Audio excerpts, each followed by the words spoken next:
नमस्कार साथियों, स्वागत है आप सभी का मेरे चैनल स्टेप अप क्लासेस पर। फ्रेंड्स, आपको पता होगा मैं यूपीटीजीटी साइंस का पूरा सिलेबस अपने चैनल पर वीडियोस के माध्यम से कवर करा रहा हूँ। और यूपीटीजीटी साइंस में दो सब्जेक्ट्स आते हैं, फिजिक्स और केमिस्ट्री। तो बहुत जल्द इसका पेपर हो सकता है। अप्रैल में इसकी जो है टेंटेटिव डेट हमें देखने को मिली थी अभी न्यूज़पेपर में, तो उसी के अकॉर्डिंग मैं सिलेबस को बहुत तेज़ी के साथ कवर करा रहा हूँ। और फ्रेंड्स, ये मेरी वीडियो है जनरल ऑर्गेनिक केमिस्ट्री, शॉर्ट में जीओसी। और ये फ्रेंड्स, वीडियो की इसकी खास बात यह है कि अगर आप पीजीटी की केमिस्ट्री की तैयारी कर रहे हैं तो उसमें भी ये वीडियो इंपॉर्टेंट है, क्योंकि टॉपिक जो है जीओसी जनरल ऑर्गेनिक केमिस्ट्री के बेसिक टॉपिक होते हैं जो आपके दोनों के लिए बेनिफिशियल है। और साथ साथ ये जो वीडियो है ये आपके लिए इसलिए और ज़्यादा इंपॉर्टेंट है क्योंकि इसमें हम बहुत ही ज़्यादा इंपॉर्टेंट इफेक्ट देखने वाले हैं जो केमिस्ट्री के अंदर, ऑर्गेनिक केमिस्ट्री के अंदर सबसे ज़्यादा इंपॉर्टेंट्स होते हैं।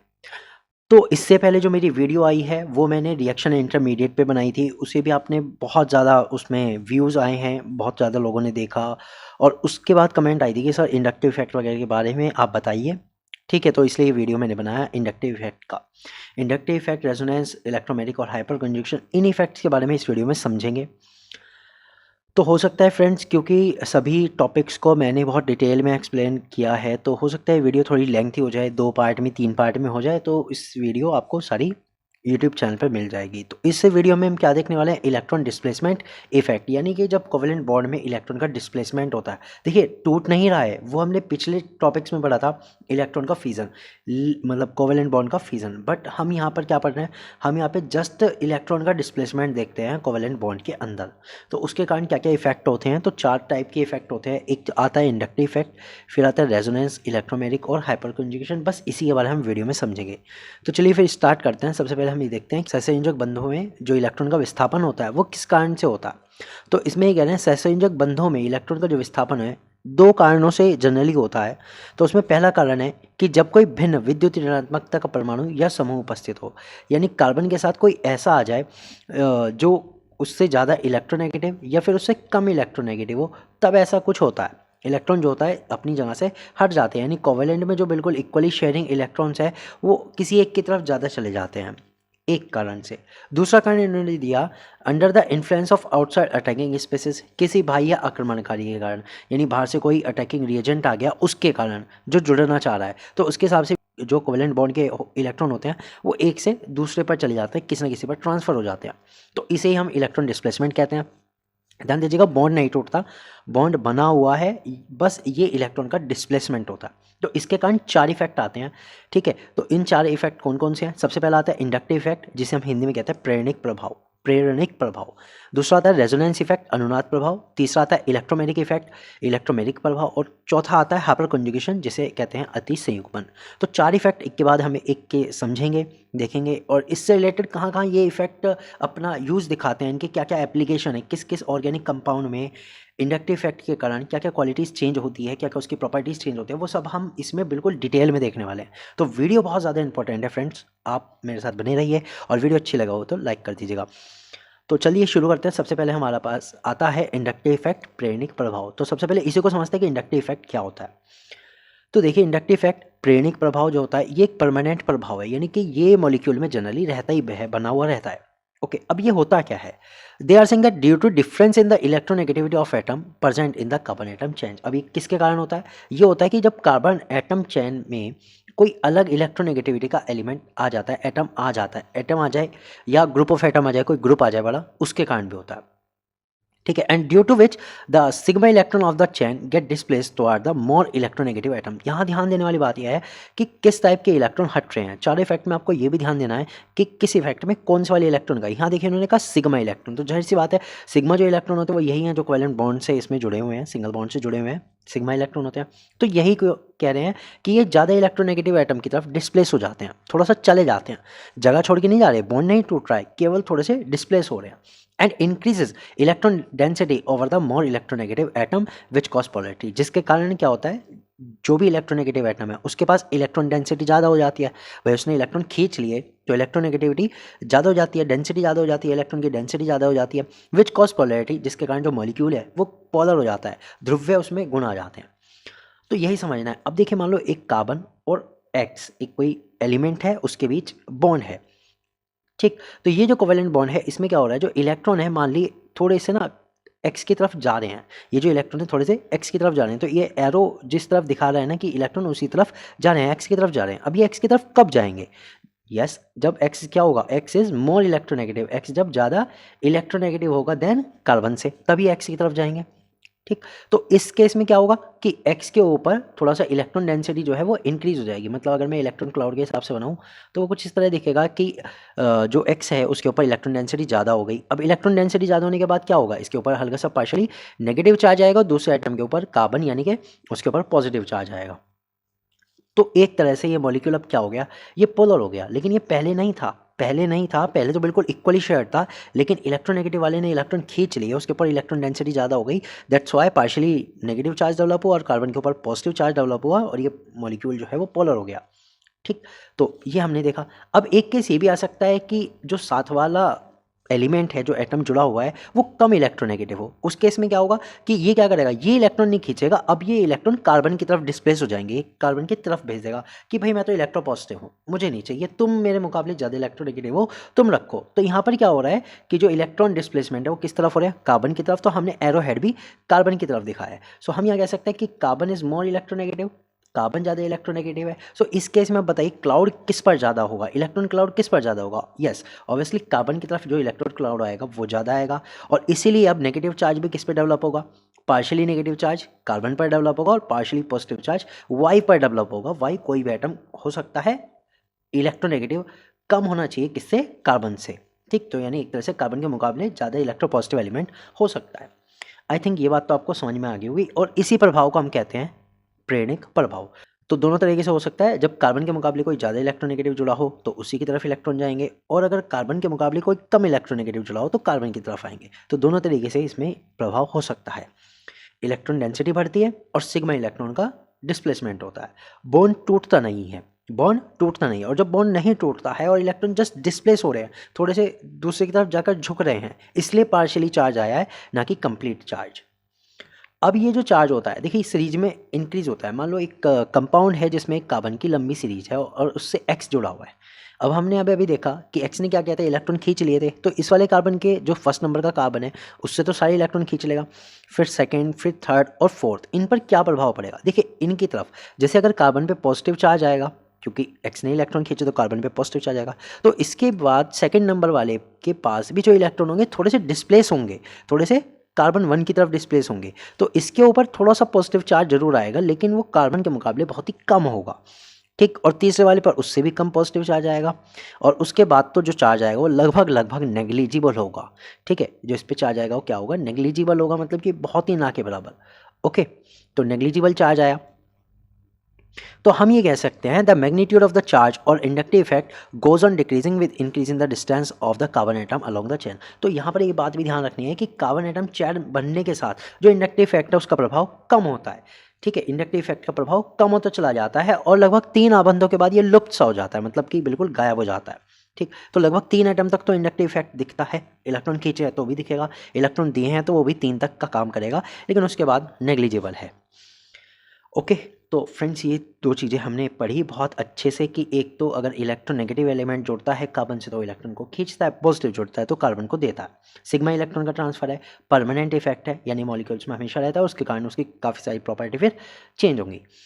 तो अब ये देखते हैं कि कौन कौन ऐसे हैं जो कार्बन से ज़्यादा इलेक्ट्रोनेगेटिव हैं, यानी वो इलेक्ट्रॉन खींच लेते हैं, और कौन ऐसे ग्रुप हैं जो कार्बन को इलेक्ट्रॉन दे देते हैं। तो ठीक है, तो इसके बेस पे हम 2 टाइप का इंडक्टिव इफेक्ट देखने को हमें मिलता है। पहला आता है इलेक्ट्रॉन विड्रॉविंग इंडक्टिव इफेक्ट या -I इफेक्ट। ठीक है, तो इसे हम क्या कहते हैं, इलेक्ट्रॉन आकर्षी प्रेरणी प्रभाव या फिर -I प्रभाव। -I क्यों? क्योंकि इलेक्ट्रॉन विड्रॉविंग है, यानी इलेक्ट्रॉन को खींच रहे हैं, कार्बन से दूर ले जा रहे हैं, तो इसलिए हमने इसे -I कहा।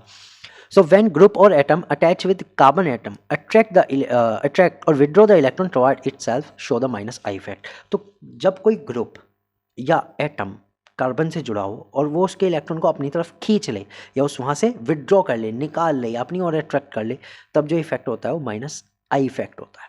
तो हम ये कह सकते हैं ये कब होता है, व्हेन एनी एटम और ग्रुप, जो भी ग्रुप और एटम जुड़ा हुआ है, should be more electronegative than carbon, is more electronegative than carbon. तभी तो होगा जब वो ज़्यादा इलेक्ट्रोनेगेटिव होगा कार्बन से, तभी तो उसके इलेक्ट्रॉन खींचेगा। जब वो अपनी ओर इलेक्ट्रॉन खींचेगा तभी तो माइनस आई इफेक्ट दिखाएगा। So in such case electron density increase over the atom और ग्रुप। अब जिस ग्रुप ने कार्बन के जो इलेक्ट्रॉन है अपनी ओर खींच लिए, सो इलेक्ट्रॉन डेंसिटी भी उसी पर इंक्रीज होगी। भाई कार्बन पे थोड़ी होगी, कार्बन ने थोड़ी इलेक्ट्रॉन खींचे, किसने खींचे? जो भी एटम ग्रुप जुड़ा हुआ था उस पर इलेक्ट्रॉन डेंसिटी बढ़ेगी। And these group have electronegativity greater than hydrogen. यहाँ पर ये बात याद रखनी है कि इन जो ये भी ग्रुप हैं, जो भी एटम है, इन ग्रुप की जो इलेक्ट्रोनेगेटिविटी होती है वो हाइड्रोजन से हम ज़्यादा लेते हैं। किससे ज़्यादा लेते हैं? हाइड्रोजन से ज़्यादा मान के चलते हैं कि इनकी जो इलेक्ट्रोनेगेटिव है वो किससे ज़्यादा होनी चाहिए? हाइड्रोजन से भी ज़्यादा होनी चाहिए। कार्बन से ज़्यादा तो है ही, लेकिन हाइड्रोजन से भी ज़्यादा होनी चाहिए। सो जब कोई समूह आबंध के इलेक्ट्रॉन को अपनी ओर आकर्षित करता है तो माइनस आई प्रभाव दिखाता है। यही बात मैंने बताई कि जब कोई बॉन्ड के इलेक्ट्रॉन को अपनी ओर खींच लेता है तो माइनस आई प्रभाव दिखाता है, जिसके कारण उसके ऊपर इलेक्ट्रॉन घनत्व बढ़ जाता है और इन समूह के जो विद्युत ऋणात्मकता मान है हाइड्रोजन से अधिक होता है। ये पॉइंट इंपॉर्टेंट है for your exam point of view. ये तीनों चीज़ आपसे पूछी जा सकती है कि कौन कौन ऐसे ग्रुप हैं जो माइनस आई इफेक्ट दिखाते हैं, किसके कारण से दिखाते हैं, और उसमें इलेक्ट्रॉन डेंसिटी बढ़ जाती है, घनत्व बढ़ जाता है और उसके ऊपर नेगेटिव चार्ज भी आएगा, जरूर आएगा। तो ऐसे कौन से ग्रुप हैं? तो इन ग्रुप की हम बात करें तो इसमें सबसे ज़्यादा जो है वो नाइट्रो ग्रुप है, फिर SO3H है, CN है, COH है, FCl, Br और I, फिर OCH3, C6H5 और H। इस तरह से हमने ये देखा कि इनकी जो है माइनस आई इफेक्ट का डिक्रीजिंग ऑर्डर हमने ये देखा। तो इसमें सबसे ज़्यादा माइनस आई इफेक्ट कौन दिखा रहा है? नाइट्रो दिखा रहा है। यानी ये दो कंपाउंड अगर हम लें, एक पे नाइट्रो जुड़ा हो और एक पे मान लो क्लोरीन जुड़ा हो, तो किसका inductive effect minus I effect किस में ज़्यादा होगा? तो आप एकदम बताना नाइट्रो वाले में होगा जिसमें NO2 ग्रुप जुड़ा है, क्योंकि यही ऑर्डर के अकॉर्डिंग होता है। ठीक, अब दूसरे टाइप के आते हैं प्रेरणिक प्रभाव में। दूसरे टाइप के कौन आते हैं? वो आते हैं इलेक्ट्रॉन रिलीजिंग इंडक्टिव इफेक्ट। ऐसे जो प्लस आई इफेक्ट दिखाते हैं। प्लस आई इफेक्ट मतलब इलेक्ट्रॉन दाता प्रेरणिक प्रभाव, यानी इलेक्ट्रॉन डोनर होते हैं। भाई कार्बन हमें नहीं चाहिए, हमसे ले लो, हमसे कार्बन तुम ही रख लो, ठीक है। तो हम इन्हें क्या कह सकते हैं? दैट व्हेन एटम और group attach with carbon ripple electron away from itself show the plus I effect. जब कोई एटम या ग्रुप अपने से दूर इलेक्ट्रॉन को भेजे, कि भाई रिपल करे, इलेक्ट्रॉन को अपने पास ना आने दो, उनसे रिपल करे, अपने से दूर भेजे, तब जो है वो क्या इफेक्ट दिखाएंगे? प्लस आई इफेक्ट दिखाएंगे। अब मान लीजिए कोई एक कंपाउंड ऐसे जुड़ा हुआ है, कोई एटम ग्रुप जुड़ा हुआ है वाई, ठीक, कार्बन के साथ कोई जुड़ा हुआ है वाई। अब ये क्या कर रहा है? ये इलेक्ट्रॉन को रिपल कर रहा है। जो कोवेलेंट बॉन्डेड इलेक्ट्रॉन है अपनी ओर नहीं खींच रहा, पहले वाले ने अपनी ओर खींचा, इसने नहीं खींचा, इसने इलेक्ट्रॉन दे दिए, अपने से दूर भगा दिए। That it will show the plus I effect.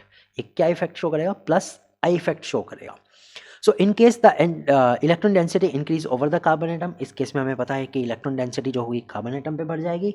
And these group have electronegativity lesser than hydrogen. तो इन ग्रुप की जो इलेक्ट्रोनेगेटिविटी होती है वो हाइड्रोजन से कम होती है। तो प्लस आई इफेक्ट कौन दिखाते हैं? मतलब कब दिखाते हैं? जब वो इलेक्ट्रॉन को रिपल करते हैं, अपने पास ना आने दे, अपने से दूर भेजते हैं, यानी कार्बन की तरफ ज़्यादा भेजते हैं, जो भी कार्बन एटम जुड़ा हुआ है, ठीक। और इसीलिए उसी पर कार्बन एटम के ऊपर ही इलेक्ट्रॉन डेंसिटी बढ़ जाती है और ये जो ग्रुप होते हैं इनकी इलेक्ट्रोनेगेटिविटी हाइड्रोजन से कम होती है, ठीक। तो जब कोई समूह आबंध के इलेक्ट्रॉन को अपनी मतलब प्रतिकर्षित करता है, अपनी ओर नहीं आने देता, प्रतिकर्षित करता है, तब प्लस आई प्रभाव दिखाता है। इसमें कार्बन के ऊपर इलेक्ट्रॉन घनत्व बढ़ता है, ठीक। और इन समूह की जो विद्युत ऋणता है उनका मान हाइड्रोजन से कम होता है। अब ये ग्रुप कौन कौन से हैं? देखिए ये ना कार्बन वाले ही ग्रुप हैं एक तरह से। तो CH3 ये जो है हमारा क्या है? ये टर्शरी ब्यूटाइल वाला ग्रुप है। तो टर्शरी ब्यूटाइल वाले का इसके साथ कोई भी जुड़ा हो, ये उसको इलेक्ट्रॉन देंगे, खींचेंगे नहीं उससे, इसको इलेक्ट्रॉन प्रोवाइड करेंगे। उसके बाद आता है आइसोप्रोपिल। तो आइसोप्रोपिल का इफेक्ट इनसे कम है थोड़ा सा, टर्शरी ब्यूटाइल से कम। आइसोप्रोपिल, फिर इथाइल और फिर मिथाइल और फिर हाइड्रोजन। तो हाइड्रोजन के रिस्पेक्ट में अगर हम देखें तो मिथाइल, इथाइल, आइसोप्रोपाइल और टर्शरी ब्यूटाइल, इन सबका जो प्लस आई इफेक्ट है वो सबसे ज़्यादा है विद रिस्पेक्ट टू हाइड्रोजन। तो ये क्या करेंगे? ये इलेक्ट्रॉन डोनर होते हैं, इलेक्ट्रॉन देने वाले होते हैं, इलेक्ट्रॉन रिलीजिंग होते हैं, इलेक्ट्रॉन रिलीजिंग इंडक्टिव इफेक्ट दिखाते हैं। ओके, अब हमने ये तो पढ़ लिया कौन से ग्रुप प्लस आई के होते हैं, कौन से माइनस आई के होते हैं, ये तो हमें समझ में आ गया। लेकिन अब इसके कारण क्या क्या चीज़ें चेंज होती है, क्या क्या चीज़ें चेंज होती है वो हमें समझना है। तो इसके कारण क्या क्या फर्क पड़ता है वो आता है एप्लीकेशन ऑफ इंडक्टिव इफेक्ट में, प्रेरणिक प्रभाव के अनुप्रयोग। ऑर्गेनिक केमिस्ट्री में कहाँ कहाँ इसके कारण चीज़ें चेंज होती है, किस किस प्रॉपर्टी पे फर्क पड़ता है। तो जनरली इसके कारण दो प्रॉपर्टी पे फर्क पड़ता है, एक तो एसिडिटी और बेसिसिटी, यानी कि किसी भी कंपाउंड की एसिडिक नेचर और किसी भी दूसरे कंपाउंड का बेसिक नेचर क्या होता है वो इंडक्टिव इफेक्ट के कारण हम बता सकते हैं। जैसा भी उससे ग्रुप जुड़ा है उसके अकॉर्डिंग ही हम इन उसमें बता सकते हैं कि वो ज़्यादा एसिडिक है किसी दूसरे के रिस्पेक्ट में या उससे कम एसिडिक है। तो सबसे पहले समझते हैं कि एसिडिक कंडीशन ऑर्गेनिक एसिड की ठीक है अम्लीयता है वो किस पर डिनोट करती है, किस किस चीज़ से, इंडक्टिव इफेक्ट से क्या हो सकती है। So minus I group increase the acidic strength. ये कह रहे हैं जो माइनस आई ग्रुप है वो एसिडिक स्ट्रेंथ को बढ़ाते हैं, जो इलेक्ट्रॉन खींचने वाले हैं ना वो बढ़ा रहे हैं, ठीक। और plus I group decrease the acidic strength, तो प्लस आई ग्रुप घटाते हैं। Strength of N acid depends upon the electrons of OH bond. इन्होंने कहा कि जो स्ट्रेंथ होती है वो ऑक्सीजन और हाइड्रोजन के बॉन्ड पे डिपेंड करती है। यहाँ देखिए ऑर्गेनिक एसिड में रिस्पेक्ट में किसको दिया जा रहा है कि ऑक्सीजन और हाइड्रोजन के बीच का बॉन्ड कैसा है इस पे डिपेंड करती है।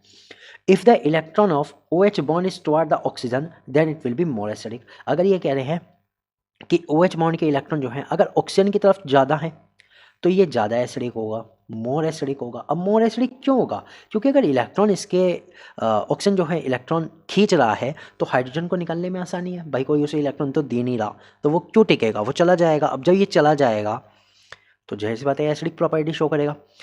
और if electron of OH bond is away from the oxygen then it will be basic. तो ये कह रहे हैं अगर इसी बॉन्ड के जो इलेक्ट्रॉन है वो ऑक्सीजन से दूर हो जाएं, ऑक्सीजन से दूर हाइड्रोजन की तरफ चले जाएं then it will be less acidic. तो ये क्या हो जाएगा, कम एसिडिक हो जाएगा।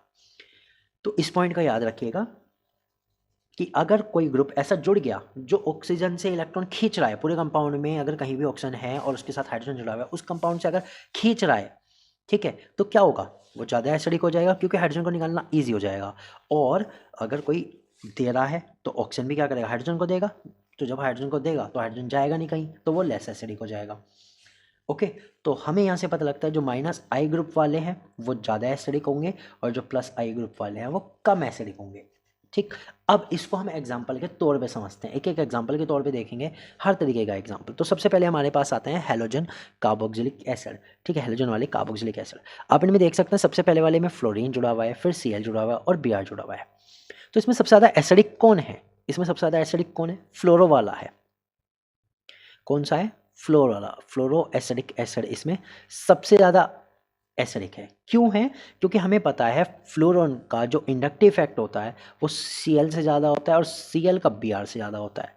तो इसका inductive effect minus I effect सबसे ज़्यादा होता है, will is greater than Cl is greater than Br। तो जब सबसे ज़्यादा माइनस आई इफेक्ट होता है तो जाहिर सी बात है यही तो इलेक्ट्रॉन सबसे ज़्यादा खींचेगा, और जब ऑक्सीजन की तरफ से भी इलेक्ट्रॉन खींचेगा तो हाइड्रोजन को निकालना ईजी है, इसलिए ज़्यादा एसिडिक है। ओके, अब बात करते हैं, चलो ये तो हमें समझ में आ गया कि फ्लोरीन है, क्लोरीन है और Br है। फ्लोरीन ने सबसे तेज इलेक्ट्रॉन खींचे तो वो सबसे ज़्यादा एसिडिक हो गया। अगर हम बात करें कि अगर हम किसी चीज़ के नंबर ऑफ एटम बढ़ा लें तब क्या होगा, जैसे हमारे पास एक एसिडिक ये आता है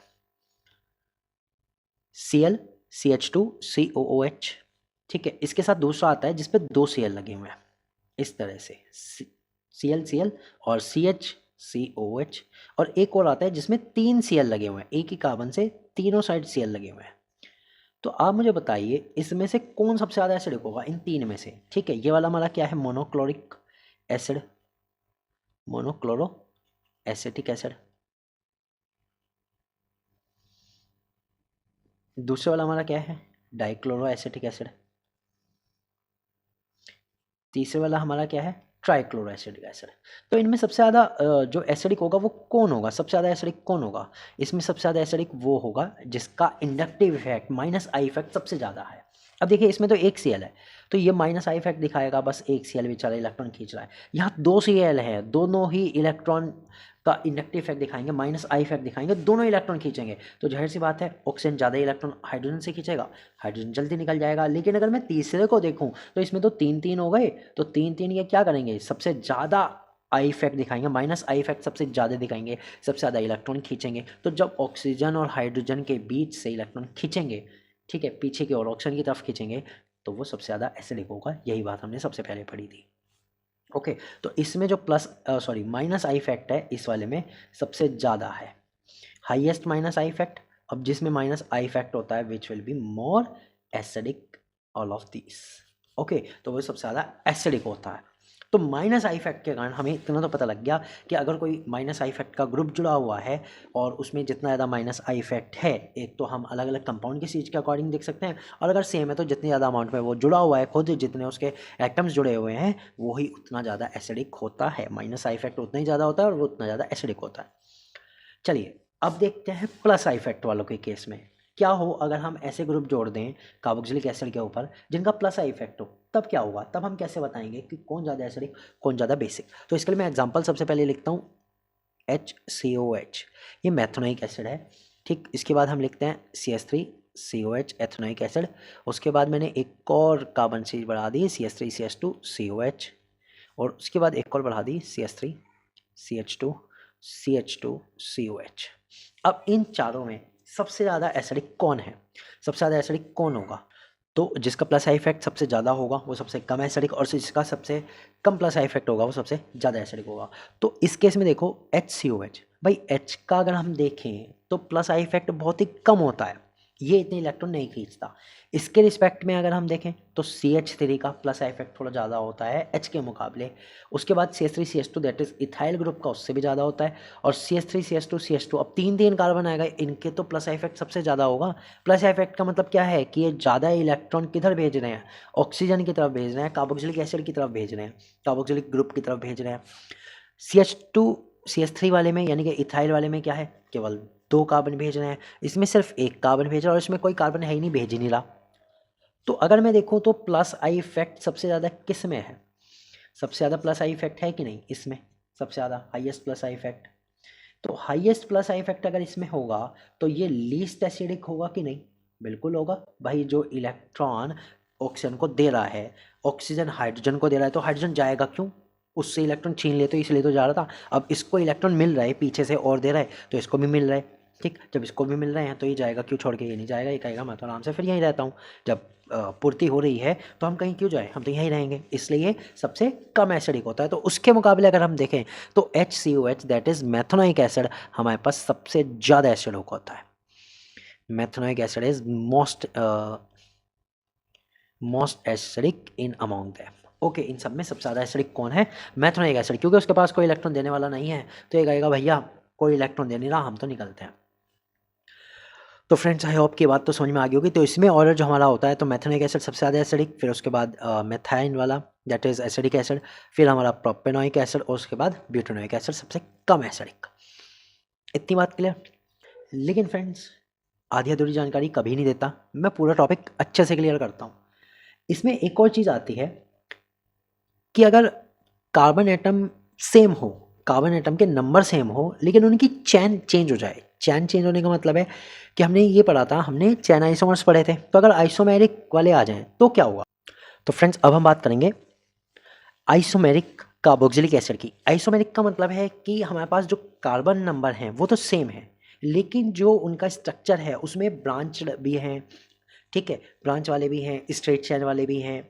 तो उनमें हम देखेंगे कि किस में सबसे ज़्यादा एसिडिक स्ट्रेंथ होगी और किस में सबसे कम होगी, और उसको समझने की कोशिश करेंगे कि क्यों है ऐसा। ठीक है, तो हमें एक बात ध्यान रखनी है, अगर क्राउडिंग ज़्यादा है, कार्बन से डायरेक्टली कार्बन ज़्यादा अटैच है, तो उसमें प्लस आई इफेक्ट सबसे ज़्यादा होता है और एसिडिक स्ट्रेंथ उसकी कम होगी। ठीक है, इसी चीज़ को याद रखते हुए हम चलेंगे। तो हम एक एग्जाम्पल लेते हैं C4H9COOH का। ठीक, ये हमारा पेंटानोइक एसिड है। कौन सा है? Pentanoic acid. अब इसी का स्ट्रक्चर बनाएंगे, अलग अलग इसके आइसोमेरिक स्ट्रक्चर बनाएंगे और उनमें समझेंगे कि किस में सबसे ज़्यादा एसिडिक स्ट्रेंथ है, किस में सबसे कम एसिडिक स्ट्रेंथ है। तो सबसे पहला जो स्ट्रक्चर हम बनाएंगे इसमें हम स्ट्रेट वाला बनाएंगे। हम कौन सा वाला बनाएंगे? स्ट्रेट वाला। CH3 CH2 CH2 CH2 और COH, ये हमारा सबसे पहला स्ट्रक्चर आया पेंटानोइक एसिड का स्ट्रेट। ठीक, इसके बाद हम क्या कर सकते हैं, इसका आइसोमेरिक स्ट्रक्चर हम कैसे बनाते हैं कि हम सीरीज चेंज कर सकते हैं, दैट इज CH3 CH, और इसके बाद मैंने यहाँ पर एक CH3 ग्रुप जोड़ दिया। ठीक, फिर CH2 और COH, एक ये बन गया। ठीक है, अब हमने क्या बनाया, ये हमारा क्या बनेगा, इसका नाम आएगा 3 मिथाइल ब्यूटेनोइक एसिड।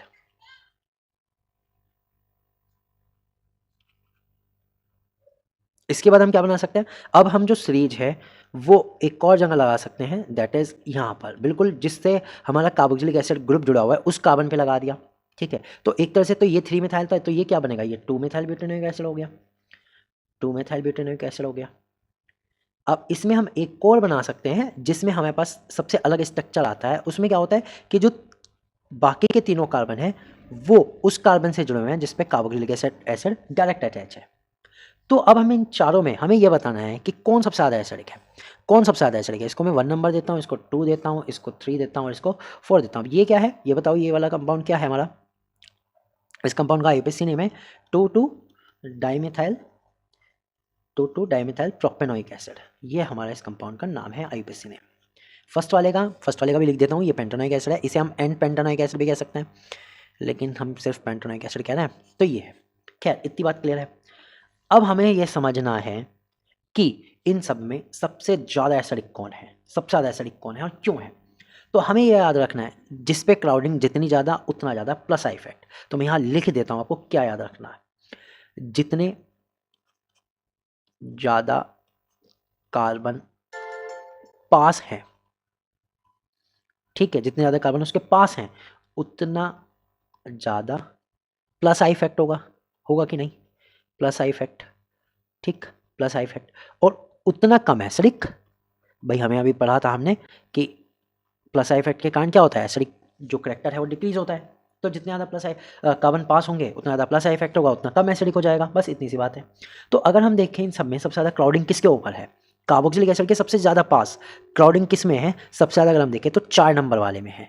किस में हमारे पास सबसे ज़्यादा, किस में है? 4 नंबर वाले में। 4 नंबर पे यहाँ कार्बोक्सिलिक एसिड है और इसके जस्ट पास वाले कार्बन पे तीनों साइड से मेथाइल ग्रुप जुड़े हुए हैं जो प्लस आई इफेक्ट दिखाते हैं, इनको इलेक्ट्रॉन भर भर के देते हैं। अब जब ये इलेक्ट्रॉन दे रहे हैं पीछे से तो आगे ये कार्बोक्सिलिक एसिड को पास करेगा, यानी कि OH के पास जाएंगे। OH के पास जाएंगे तो OH क्या करेगा, भाई हाइड्रोजन तू कहीं मत जा, इलेक्ट्रॉन पीछे से आ रहे हैं, मैं आपको दे रहा हूँ, यहीं पे रहो, कहीं जाएगा नहीं। इसके बाद अगर हम देखें तो थर्ड वाले में अगर हम देखें तो इस वाले कार्बन जिसपे कार्बोक्सिलिक एसिड अटैच है उससे 2 कार्बन डायरेक्ट अटैच है आपके पास। तो 3 तो नहीं है लेकिन 2 है, तो थोड़ा तो कम इफेक्ट हुआ। लेकिन उसके मुकाबले अगर हम देखें, चौथे के मुकाबले अगर हम देखें तो ये उससे तो ज़्यादा एसिडिक है। और इस वाले में क्या हो रहा है कि जिस वाले कार्बन से इस वाले मतलब कार्बोक्सिलिक एसिड ग्रुप अटैच है उससे सिर्फ एक कार्बन अटैच है, भले ही उसके पीछे 2 है, लेकिन इससे तो डायरेक्टली एक ही अटैच है, इससे तो सिर्फ एक ही अटैच है ये वाला, ठीक। तो क्या होगा, ये उससे थोड़ा ज़्यादा एसिडिक होगा। और अगर हम इस वाले में देखें पेंटोनाइक वाले में तो इससे सिर्फ एक कार्बन अटैच है पीछे और उससे भी पीछे एक और कार्बन अटैच है और तीसरे आइटम के बाद एक और कार्बन है, लेकिन तीसरे के बाद तो इंडक्टिव इफेक्ट नेग्लिजिबल हो जाता है, चाहे प्लस आई वाला हो चाहे माइनस आई वाला। तो प्लस आई इफेक्ट इसमें सबसे कम है, plus I effect is less और लीस्ट इन पेंटोनाइक एसिड, ठीक है। पेंटोनाइक एसिड में क्या है कि जो प्लस आई इफेक्ट है वो सबसे कम है। जब पेंटोनाइक एसिड में प्लस आई इफेक्ट सबसे कम है तो क्या होगा, it will be most acidic. तो एसिडिक करेक्टर के लिए अगर हम देखें तो जो हमारा फर्स्ट वाला है वो सबसे ज़्यादा एसिडिक होगा, 2 वाला उससे कम, 3 वाला उससे कम और 4th वाला उससे भी कम। तो फर्स्ट वाला will be more acidic, most acidic हम कह सकते हैं, और जो 4th वाला है वो लीस्ट एसिडिक होगा क्योंकि वो प्लस आई इफेक्ट दिखा रहा है, वो प्रोटॉन को यानी कि हाइड्रोजन को जल्दी से रिलीज नहीं करेगा। ओके, तो इस चीज़ को आप याद रखिएगा, दोनों तरीके से मैंने इसमें बता दिया। अगर कार्बन नंबर ज़्यादा होते हैं तो कार्बन नंबर के कारण जितने ज़्यादा होंगे उतना ज़्यादा प्लस आई इफेक्ट होगा, उतना कम एसिडिक होगा, ठीक, यानी कार्बन नंबर सबसे कम होनी चाहिए। लेकिन अगर ऐसा केस फंस जाए जिसमें कार्बन नंबर सेम है तो हमें ये ध्यान रखना है जो स्ट्रेट वाला है वो सबसे ज़्यादा एसिडिक होगा, दैट्स इट। ओके, तो अब एग्जाम में किसी भी तरह का पेंटोना मतलब ऑर्गेनिक एसिड से किसी भी तरह का क्वेश्चन आ जाए आप कर सकते हैं। लेकिन अभी ऑर्गेनिक एसिड में एक खास चीज़ आती है, कुछ ऐसे कंपाउंड होते हैं जो दिखने में एसिडिक नहीं होते लेकिन उनमें करेक्टर एसिडिक होता है। इसमें सबसे ज़्यादा मेन आता है अल्कोहल। तो इसमें हम पढ़ेंगे एसिडिक प्रॉपर्टी ऑफ अल्कोहल, कि अल्कोहल जो होते हैं, देखिए दिखने में तो क्या होता है, अल्कोहल बिल्कुल भी एसिडिक नहीं होते लेकिन उनकी जो प्रॉपर्टी होती है वो अल्कोहलिक होती है। तो अब हम पढ़ेंगे एसिडिक प्रॉपर्टी ऑफ अल्कोहल्स, जो अल्कोहल्स होते हैं उनमें क्या एसिडिक प्रॉपर्टी है और क्यों होती है ये भी पढ़ेंगे। और अल्कोहल के साथ साथ हम ये भी देख लेंगे फिनॉल्स में होती है कि नहीं, और फिनॉल्स में होती है तो क्यों होती है ये भी हम देख लेंगे, ठीक।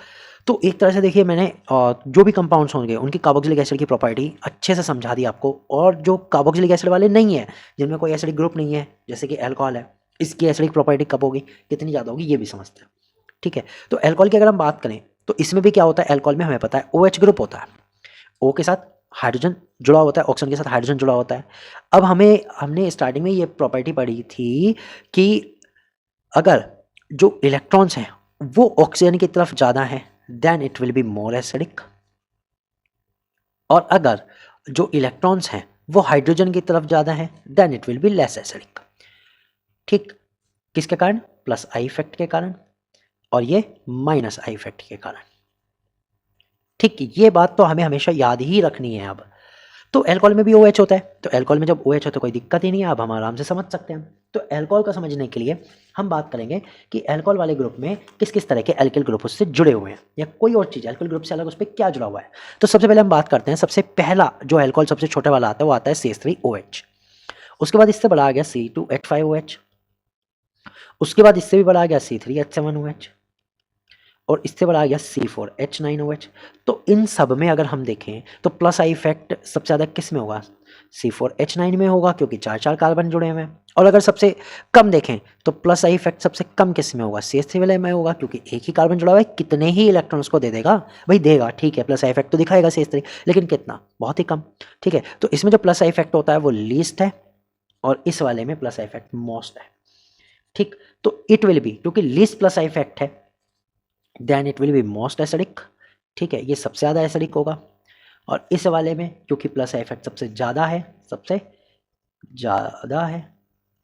तो ये सबसे कम एसिडिक होगा। ओके, तो इस पॉइंट को आप याद रखिएगा। ये हमने बात समझी अभी तो एसिडिक में कि अगर CH3 C2H5 Cl आ जाए, ये सब आ जाए तो। लेकिन क्या हो अगर इनके ऊपर कोई और ग्रुप जुड़ जाए, जैसे कि हम कहते हैं माइनस आई इफेक्ट वाला ग्रुप कोई जुड़ गया, तो क्या होगा? तो जिस भी ग्रुप जुड़ेगा, जो भी ग्रुप इसमें माइनस आई का जुड़ेगा, ठीक, वो सबसे ज़्यादा एसिडिक हो जाएगा। जैसे हम बात करते हैं C2H5 की, तो एक तो हमारे पास C2H5OH है, और मैंने कह दिया एक है हमारे पास C के साथ Cl जुड़ा हुआ है, इसके ऊपर एक CH3 है, एक हाइड्रोजन बचेगा और एक OH है। अब इन दोनों में कौन ज़्यादा एसिडिक है? तो इसमें Cl वाला ज़्यादा एसिडिक होगा, क्योंकि CH3 उसको इलेक्ट्रॉन तो दे रहा है, लेकिन Cl उसको खींच भी तो रहा है वापस। तो जब Cl खींचेगा तो Cl का माइनस आई इफेक्ट सबसे ज़्यादा होगा।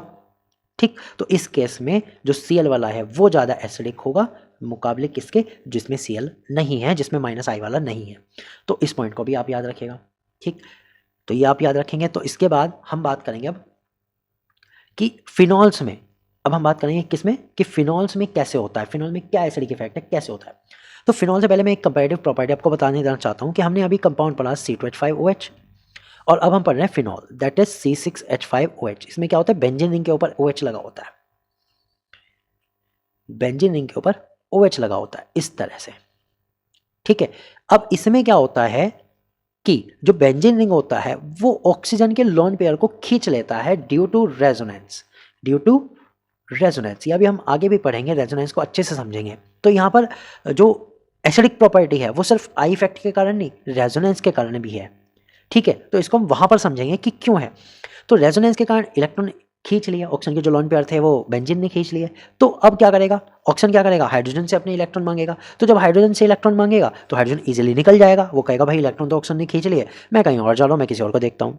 ठीक है, सो इन दैट केस जो C2H5 है और C6H5 है, सो C6H5OH will be more acidic then C2H5। ये आप पॉइंट याद रखिएगा, और जब हम ड्यू टू रेजोनेंस इफेक्ट पढ़ेंगे तो उसमें समझेंगे। तो इतनी सारी चीज़ें केवल एसिडिक के लिए मैंने समझाई। ठीक है, हर तरह का एसिडिक जो आ सकता है, एसिडिक प्रॉपर्टी से रिलेटेड क्वेश्चन आ सकता है, मैंने आपको समझा दिया, और ध्यान से समझ जा तो बहुत ही अच्छी बात है। और अगर नहीं आया तो एक बार वीडियो को दोबारा देखिए, और फिर भी अगर कोई डाउट है तो आप नीचे कमेंट बॉक्स में लिख सकते हैं, बेझिझक अपना कोई भी क्वेश्चन, कोई भी क्वायरीज आप कमेंट बॉक्स में लिख सकते हैं। तो फ्रेंड्स, एसिडिक प्रॉपर्टी पढ़ने के बाद अब हम बात करेंगे बेसिक प्रॉपर्टी की। तो बेसिक प्रॉपर्टी जनरली जो ऑर्गेनिक कंपाउंड्स की होती है वो होती है tendency to loss the lone pair of electrons. ठीक है, कितनी जल्दी वो अपने पास लॉन पेयर को अगर वो लॉस कर सकते हैं तो उतना ज़्यादा वो बेसिक स्ट्रेंथ दिखाते हैं। सो अब हम पढ़ने वाले हैं सबसे पहले relative basic strength of ammonia and the primary amines. Ammonia और प्राइमरी अमाइंस की बेसिक स्ट्रेंथ। तो अमोनिया और प्राइमरी अमाइंस का स्ट्रक्चर कैसा होता है पहले वो बता देता हूँ। देखिए, अमोनिया में क्या होता है कि 3 इस पे हाइड्रोजन जुड़े हुए होते हैं, ठीक है, और एक इस पे लॉन पेयर होता है। अगर हम प्राइमरी अमाइंस की बात करें तो प्राइमरी अमाइंस में क्या होता है कि एक साइड कोई भी एल्किल ग्रुप होता है, जैसे कि C2H5 CH3 C3H7 कुछ भी हो सकता है, और फिर बाकी 2 साइड इसमें हाइड्रोजन जुड़ जाते हैं। यानी अगर हम नाइट्रोजन में से एक हाइड्रोजन हटा के उसकी जगह कोई एल्किल ग्रुप जोड़ दे तो प्राइमरी अमाइंस हमें मिलता है। ठीक, और इसके ऊपर लोन पेयर होते हैं। ये हमारे प्राइमरी अमाइंस है। अब सेकेंडरी अमाइंस क्या होंगे? अगर हम सेकेंडरी अमाइंस की बात करें, देखिए प्राइमरी अमाइंस को 1 डिग्री अमाइंस लिखते हैं, तो ये हो गया। सेकेंडरी अमाइंस की बात करें तो क्या होगा कि इस बार क्या होगा, 2 एल्किल ग्रुप जुड़ जाएंगे, 2 एल्किल ग्रुप जुड़ जाएंगे, 2 हाइड्रोजन हट गए और केवल एक हाइड्रोजन रह गया, तो ये हमारे सेकेंडरी अमाइन हो गए, दैट इज 2 डिग्री अमाइंस हो गए। और अगर टर्शियरी अमाइंस की बात करें तो वो क्या होते हैं, उनमें क्या होता है कि तीनों हाइड्रोजन निकल जाते हैं और तीनों एल्किल ग्रुप जुड़ जाते हैं। ये ध्यान रखना मैंने केवल CH3 जोड़े, CH3 सेम भी हो सकते हैं, अलग भी हो सकते हैं, ठीक है। तो इस तरह से हमारे पास अमाइंस बनते हैं 1 डिग्री, 2 डिग्री और 3 डिग्री। फिलहाल हम कंपेयर कर रहे हैं अमोनिया में और प्राइमरी अमाइंस में, सिर्फ और सिर्फ अमोनिया और प्राइमरी अमाइंस में हम कंपेयर कर रहे हैं कि इनमें बेसिक प्रॉपर्टी कैसे चेंज होती है। So now, both ammonia and the primary amines are Lewis base, and their basic strength is due to the losing tendency of the lone pair of nitrogen atom. ये कहते हैं ammonia और primary amines दोनों के दोनों base हैं, Lewis base हैं, और इसलिए इनकी जो बेसिक टेंडेंसी होती है वो इस चीज़ पे डिपेंड करती है कि कितनी जल्दी ये लॉन पेयर अपने खो सकते हैं या किसी को दे सकते हैं। सो अमोनिया और प्राइमरी अमाइंस दोनों ही लुइस क्षारक हैं और इनकी क्षारकता नाइट्रोजन परमाणु पर उपस्थित एकाकी युग्म के खोने की प्रवृत्ति के कारण होती है। कितनी जल्दी लॉन पेयर खो सकते हैं उतने ज़्यादा बेसिक होते हैं। So they are saying that ethyl amines, that is 1 degree amine, is more basic than the ammonia due to plus I effect of ethyl. तो ये कहने हैं कि जो 1 degree amine है वो अमोनिया से ज़्यादा बेसिक है। It means 1 degree amines is more basic than ammonia. ठीक है, it means ammonia will be less basic. Ammonia जो है वो कम बेसिक हो जाएगा। ओके, अब क्यों है? क्योंकि C2H5 का कैसा इफेक्ट होता है? Plus I effect. कैसा होता है? प्लस आई इफेक्ट होता है। अब प्लस आई इफेक्ट के कारण क्या होगा कि जो C2H5 है उसको ज़्यादा इलेक्ट्रॉन प्रोवाइड कर सकता है and more easily nitrogen can loss electron, loss और डोनेट अ लोन पेयर। ठीक है, तो जितनी जल्दी C2H5 उसको इलेक्ट्रॉन देगा उतनी जल्दी वो इलेक्ट्रॉन को लॉस कर सकता है, उतनी आसानी से लॉस कर सकता है। तो जब लॉस कर सकता है आसानी से तो अमोनिया के मुकाबले तो ये ज़्यादा बेसिक हुआ। ठीक, इतनी बात क्लियर होगी। अगर मैं बात करूं प्राइमरी, सेकेंडरी और टर्शियरी में कौन ज़्यादा बेसिक होगा, तो जाहिर सी बात है जिस पर जितने ज़्यादा हमें पता है जितने ज़्यादा एल्किल ग्रुप जुड़ते हैं वो उतना ज़्यादा प्लस आई इफेक्ट दिखाता है, प्लस आई इफेक्ट दिखाता है उतना ज़्यादा बेसिक होता है। तो अगर हम अमाइंस की भी बेसिक प्रॉपर्टी की बात करें तो 1 डिग्री अमाइन से ज़्यादा 2 डिग्री अमाइन बेसिक होगा और 2 डिग्री अमाइन से ज़्यादा बेसिक 3 डिग्री अमाइंस होगा। और सबसे कम कौन होगा? अमोनिया। तो अमोनिया के मुकाबले 1 डिग्री अमाइंस, फिर उसके मुकाबले 2 डिग्री अमाइंस और उसके मुकाबले 3 डिग्री अमाइंस सबसे ज़्यादा बेसिक होंगे। तो ये इनकी बेसिक स्ट्रेंथ का ऑर्डर होता है। ठीक, अब एक और बात है, यहाँ तो मिथाइल ग्रुप मैंने जोड़ के दिखाया, जितने बड़े ग्रुप होंगे उतना ज़्यादा प्लस आई इफेक्ट होगा तो उतना ज़्यादा बेसिक होगा। तो हमें एक चीज़ समझ में आती है कि प्लस आई इफेक्ट के कारण बेसिक स्ट्रेंथ इंक्रीज होती है। बेसिक स्ट्रेंथ क्या होती है? इंक्रीज होती है। ये पॉइंट आप याद रखिएगा। ओके, अब बात करते हैं कि एथाइलमाइन और एनिलीन। एनिलीन भी एक कंपाउंड है अमाइंस का ही, तो उसमें क्या चेंज होता है? तो एथाइलमाइन और एनिलीन की अगर हम देखें रिलेटिव बेसिक स्ट्रेंथ तो उसमें क्या चेंज है?